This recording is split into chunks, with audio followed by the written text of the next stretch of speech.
భాద్రపద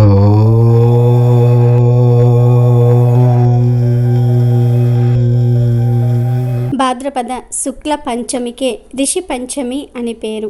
ఇది మామూలు పంచమి కాదు, చాలా శక్తివంతమైనది. వినాయక చవితి తర్వాత వచ్చే ఈ రిషి పంచమి పరమ పవిత్రమైనది. స్త్రీలు రజస్వల కాలంలో తెలిసి తెలియక అనేక తప్పులు చేస్తారు. దానికి ప్రాయశ్చిత్తంగా రిషి పంచమి రోజు ఈ పూజ చేసుకుంటే ఆ పాపాలన్నీ కూడా పోతాయి అని పురాణాలలో చెప్పారు. అంటే గుడికి వెళ్ళినప్పుడు అనుకోకుండా రజస్వల అయితే వెనక్కి రాలేక ముందుకి వెళ్ళలేక అందరినీ కూడా ముట్టుకుంటూ ఉంటారు. ఇది ఒక రకమైన పాపమే. ఇది తెలియక చేసినది. అలాగే ఇంట్లో ఎప్పుడైనా సరే వ్రతం చేస్తున్నప్పుడు బంధువులందరూ వచ్చి అంతా సిద్ధంగా ఉన్నప్పుడు స్త్రీ రజస్వల అయితే ఏమీ చేయలేక పూజలో కూర్చుండిపోతారు. అది కూడా మహాపాపం. అలాగే ఋతుకాలంలో భర్తతో సంగమించకూడదు. అది కూడా పెద్ద దోషం అని శాస్త్రాలలో చెప్పారు. అలాగే ఋతుకాలంలో పూజలకు పేరంటాలకు వెళ్ళి దోషాలు తెచ్చుకున్నవారు ఆ దోషాలన్నీ కూడా పోగొట్టుకోవడానికి రిషి పంచమి పూజ చేసుకోవాలి. ఆడవాళ్లకు ఇంతకంటే గొప్ప పూజ మరి ఒకటి లేదు. కశ్యపుడు, అత్రి, భరద్వాజుడు, విశ్వామిత్రుడు, గౌతముడు, వశిష్ఠుడు, జమదగ్ని ఈ 7 సప్త ఋషులు.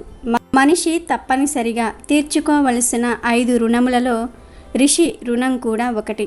ఎందుకంటే మనం అనుసరించాల్సిన ధర్మాలు, సాంప్రదాయాలు, ఆచార వ్యవహారాలు మనకు నేర్పించింది వీళ్ళే. మరి ఈ 7 తప్పనిసరిగా ఈ భాద్రపద శుద్ధ పంచమి నాడు స్మరించుకొని అర్చించాలి.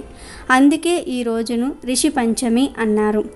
ఈ రోజున అత్రి, కశ్యప, భరద్వాజ, గౌతమ, వశిష్ఠ, విశ్వామిత్ర మహర్షుల గురించి ఒక్కసారైనా తలుచుకోవాలని పెద్దలు చెప్తూ ఉన్నారు. అరణ్యవాసంలో సీతారాములకు అభయమిచ్చిన వాడు అత్రి మహర్షి. సాక్షాత్తు శ్రీహరినే పుత్రునిగా పొందిన మహానుభావుడు. సీతారాములకు చిత్రకూటానికి దారి చూపిన వాడు భరద్వాజ మహర్షి. తన భార్య అహల్య ద్వారా రామునికి తన తపఫలాన్ని అందింపచేసిన మహర్షి గౌతముడు. రాముని గురువు విశ్వామిత్రుడు, కులగురువు వశిష్ఠుడు. విష్ణువు అంశ అవతారమైన పరశురాముని కన్న తండ్రి జమదగ్ని మహర్షి. దశావతారాల్లో ఒకటైన వామనుడి జనకుడు కశ్యప మహర్షి. రిషి పంచమి నాడు రామాయణం చదివితే ఈ మహర్షులందరినీ కూడా తలుచుకున్నట్లే. వ్రతాలన్నిటిల్లోనూ అత్యద్భుతమైనది ఏదో చెప్పమని ధర్మరాజు కోరినప్పుడు అందుకు సమాధానంగా శ్రీకృష్ణుడు చెప్పినదే రిషి పంచమి వ్రతం. నిజానికి ఈ పండుగ స్త్రీలకు సంబంధించినది. రిషి పంచమి వ్రతాన్ని భాద్రపద శుద్ధ పంచమి రోజున ఆచరించాలని భవిష్యోత్తర పురాణం తెలియజేస్తోంది. ఈ వ్రతాన్ని శ్రద్ధగా ఆచరిస్తే రజస్వల సమయంలో చేసిన దోషాలన్నీ కూడా పరిహారమవుతాయని బ్రహ్మదేవుడు సితాశ్వరుడనే ఒక రాజుకు చెప్పాడని వ్రతకల్పం తెలియజేస్తుంది. ఒక స్త్రీ రజస్వల అయినందున తెలిసినను తెలియకనను వంట చేయు భాండములను తాకినచో అది పాపమే అగును. బ్రాహ్మణులు మొదలగు 4 జాతులలోని స్త్రీలు రజోవంతులుగా ఉన్నప్పుడు దూరముగా ఉండుటకు హేతువు ఉంది, అనగా కారణం ఉంది. అది ఏమనగా ఇంద్రుడు ముందు వృత్రాసురుణ్ణి చంపినప్పుడు కలిగిన పాపము వలన బ్రహ్మహత్య చేత పీడింపబడి ఆ పీడను పోగొట్టుకున్నటకై బ్రహ్మదేవుని దగ్గరకు వెళ్ళి శరణు కోరగా బ్రహ్మ ఆ ఇంద్రుడి బ్రహ్మహత్యను 4 భాగములుగా విభజించి స్త్రీల ఎందును, వృక్షముల ఎందును, అనగా నీటి ఎందును, ఈ విధముగా 4 స్థలముల ఎందు ఉంచెను. ఆ విధంగా బ్రహ్మదేవుని ఆజ్ఞచే రజస్వల స్త్రీ మొదటి రోజున చాండాలి, 2వ రోజున బ్రహ్మఘాతి, 3వ రోజున రజకిగా ఉండి 4వ రోజున పరిశుద్ధము అగును. కావున రజహ కాలమున తెలిసి గాని తెలియక గాని వంట సామాగ్రిని తాకినచో అట్టి పాపము నశించుటకు, అన్ని పాపములు తొలగిపోవుటకు, సర్వ ఉపద్రవములు నశింప చేసుకోవడానికి ఈ రిషి పంచమి వ్రతము బ్రహ్మాది 4 జాతులలోని స్త్రీల చేత ఎక్కువగా ఆచరింపదగినది. ఈ విషయమును వివరించే ఒక పురాణ కథ కూడా ఉంది. పూర్వము విదర్భ దేశంలో సుమిత్రుడు, జయశ్రీ అనే దంపతులు నివసించేవారు. వేదశాస్త్ర పండితుడైన సుమిత్రుడు భార్య విధేయుడు. అందువలన ఆమె ఋతుదోషాలను పట్టించుకోకుండా నడుచుకుంటూ ఉన్నా చూస్తూ ఊరుకునేవాడు. వారికి సుమతి అనే ఒక కుమారుడు జన్మించిన కొంతకాలానికి వాళ్ళు కాలం చేశారు. సుమతికి చంద్రావతితో వివాహం జరిగింది. నియమనిష్టలను పాటిస్తూ వాళ్ళు అన్యోన్యంగా కాలం గడపసాగారు. అలాంటి పరిస్థితుల్లో ఋతుదోషానికి పాల్పడిన కారణంగా కుక్కగా జయశ్రీ, ఆ విషయంలో అడ్డు చెప్పనందుకు ఆమె భర్త సుమిత్రుడు ఎద్దుగా జన్మించారు. కొడుకు పట్ల తీరని ప్రేమానురాగాల కారణంగా వాళ్ళు సుమతి ఇంటికి చేరుకున్నారు. ఒక రోజున సుమతి తన ఇంట్లో పితృకార్యాన్ని నిర్వహిస్తూ ఉండగా ఒక పాము వచ్చి పాయసం తాగేసి అదే పాత్రలో విషం కక్కి వెళ్ళిపోయింది. కుక్క రూపంలో ఉన్న జయశ్రీ ఈ దృశ్యం చూసి మిగిలిన పాయసాన్ని బ్రాహ్మణులకు వడ్డిస్తే ప్రమాదమని భావించి చంద్రావతి చూస్తూ ఉండగా వాటిని తాగింది. ఆవేశంలో ఆమె కర్రతో ఆ కుక్కను కొట్టి మళ్ళీ పాయసాన్ని సిద్ధం చేసింది. ఇక సుమతి ఒకవైపున పితృకార్యాన్ని శ్రద్ధగా నిర్వర్తిస్తూనే మరోవైపున బాగా పొద్దుపోయేదాకా ఎద్దుతో పొలం పనులు చేయించాడు. ఆ రాత్రి ఎద్దు కుక్క రెండూ కూడా తమకు ఎదురైన అనుభవాన్ని గుర్తించి చెప్పుకుని కన్నీళ్లు పెట్టుకున్నాయి. నియమనిష్టల కారణంగా తనకు సంక్రమించిన కొద్దిపాటి శక్తితో ఆ ఎద్దు కుక్కల ఆవేదనను సుమతి అర్థం చేసుకున్నాడు. తపోబల సంపన్నులను కలుసుకొని విషయాన్ని వివరించాడు. పూర్వజన్మ పాప ఫలితంగానే తల్లిదండ్రులు అలా జన్మించి అవస్థలు పడుతూ ఉన్నారని, పాప విముక్తి కోసం ఋషి పంచమి వ్రతం చేయాలని తెలుసుకున్నాడు. భాద్రపద శుక్ల పంచమి నాడు ఋషి పంచమి వ్రతాన్ని చేశాడు. సుమతి ఈ వ్రతం ఆచరించగానే కుక్క ఎద్దు రూపాలలో ఉన్న ఆయన తల్లిదండ్రులు తమ దేహాలను వదిలి పుణ్యలోకాలకు తరలి వెళ్ళిపోయారు. ఆనాటి నుంచి ఈ వ్రతాన్ని ఎందరో ఆచరించి తగిన ఫలితాలను పొందినట్లుగా పురాణాలు చెప్తూ ఉన్నాయి. స్త్రీ దోషాలకు పరిహారంగా జరుపుకునే ఈ వ్రతాన్ని భాద్రపద మాసంలో శుక్లపక్ష పంచమి రోజున ఆచరించాలి. ఈ రోజున నదీ తీరానికి వెళ్ళి దంతావధానం పరిమళ ద్రవ్యాలతో మంత్రపూర్వకంగా స్నానం చేయాలి. ఆ తర్వాత ఆ నదీ జలాన్ని తీర్థంగా తీసుకొని అక్కడ హోమం చేయాలి. ఇంటికి చేరుకున్న తర్వాత వ్రతానికి సంబంధించిన వేదికను, పూజా సామాగ్రిని సిద్ధం చేసుకోవాలి. మట్టి పాత్రతో కానీ రాగి పాత్రతో కానీ కలశం పెట్టుకుని అందులో నీటిని పంచ రత్నాలను ఉంచాలి. అష్టదళ పద్మం వేశాక సంకల్పం చెప్పుకోవాలి.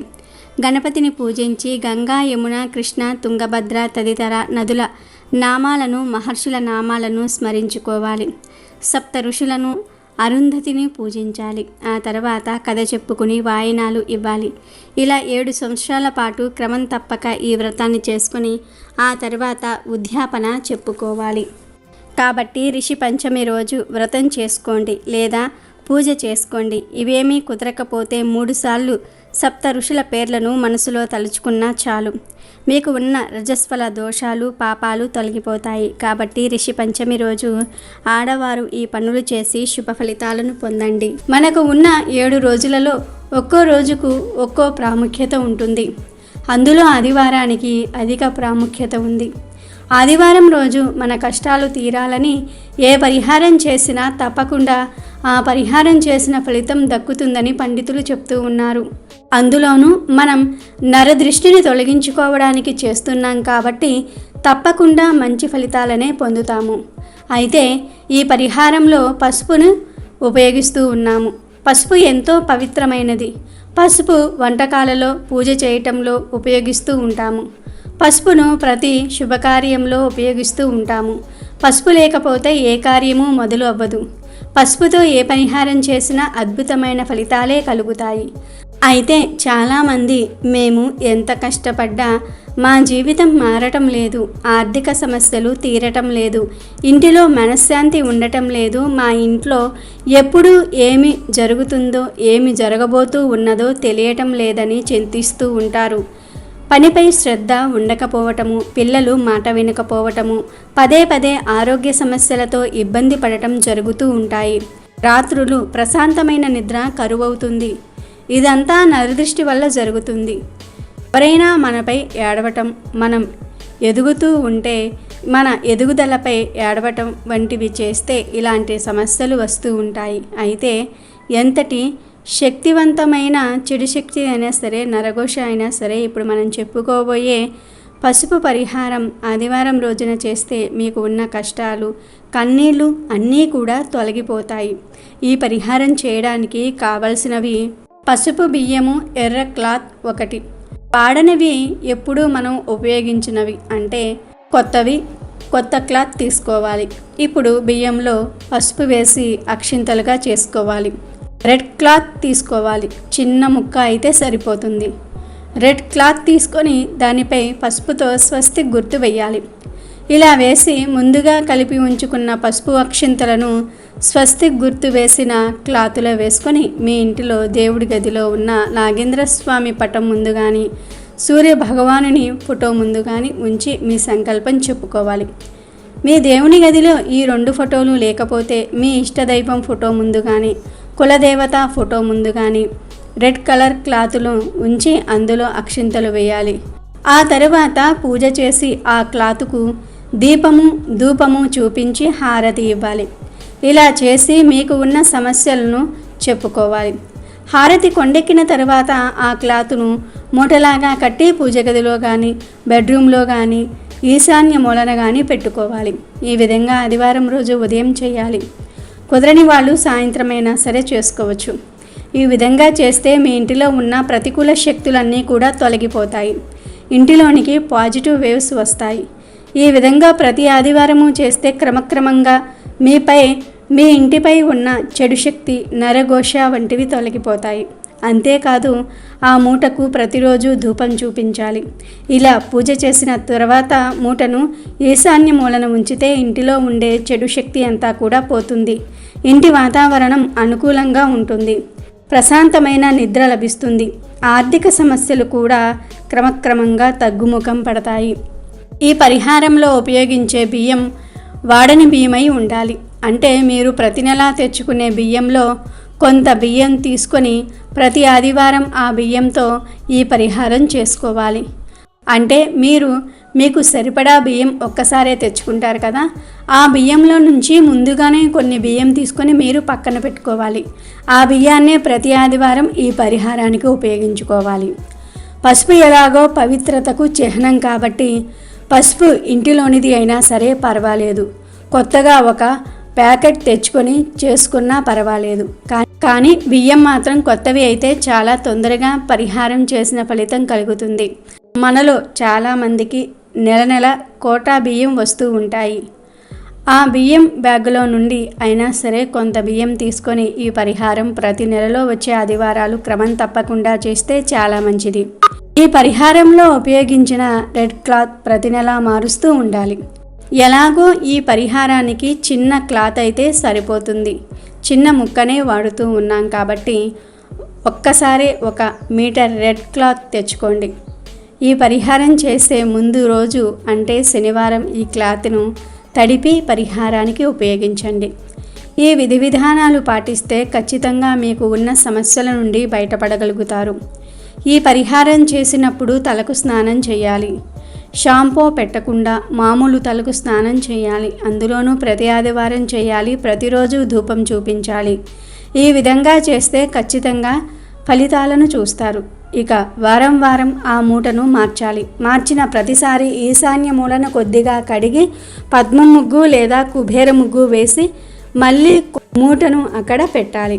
ఈ విధంగా చేస్తే ఆర్థిక ఇబ్బందులు ఉండవు. డబ్బులు చేతిలో నిలుస్తాయి. మీరు ఏ సమస్య తీరాలి అని ఈ పరిహారం చేస్తున్నారో ఆ సమస్య క్రమక్రమంగా తగ్గిపోతుంది. ఈ పరిహారం చేయటం వల్ల ఇతరుల ఏడుపు అనేది మీపై ఉండదు. ఎటువంటి నరదృష్టి మీపై ప్రభావం చూపదు. ఆర్థికంగా బాగుంటుంది. ఈ పరిహారం వ్యాపార స్థలాల్లో కూడా చేసుకోవచ్చు. వ్యాపార స్థలంలో చేస్తే వ్యాపారం వృద్ధి చెందుతుంది. అది కూడా ఆదివారం రోజునే చేయాలి. అప్పుడే చేసిన పరిహారానికి ఫలితాలను పొందుతారు. పసుపు పరిహారం ఆదివారం రోజున చేస్తే మీకు ఉన్న కష్టాలు, కన్నీళ్లు అన్నీ కూడా తొలగిపోతాయి. ఒకవేళ మీరు కూడా ఇలాంటి సమస్యలను, ఇబ్బందులను ఎదుర్కొంటున్నట్లయితే ఆదివారము పసుపుతో ఇప్పుడు మనం చెప్పుకునే విధంగా చేయండి. ఎంతటి కటిక దరిద్రమైనా సరే, ఎలాంటి సమస్యలైనా సరే తొలగిపోతాయి. మరి తెలుసుకున్నారు కదా ఆదివారం రోజు పసుపుతో ఏ పరిహారం చేయాలో. ఈ పరిహారం పూర్తి విశ్వాసంతో చేసి నరఘోష, నరదృష్టి వంటి చెడు ప్రభావాల నుండి బయటపడండి. కుటుంబంతో ఆనందంగా జీవించండి. ఆరోగ్యపరంగా, ఆర్థిక పరంగా వృద్ధి చెందడానికి ఈ పరిహారం చేయండి. నరదృష్టి అనేది ఎంత తీవ్రమైన సమస్యో అందరికీ తెలిసిందే. మరి ఇప్పుడు మనం చెప్పుకున్న ఈ పరిహారాలను ఆదివారం రోజున చేసి సకల శుభాలతో సిరి సంపదలతో ఆనందంగా జీవించండి.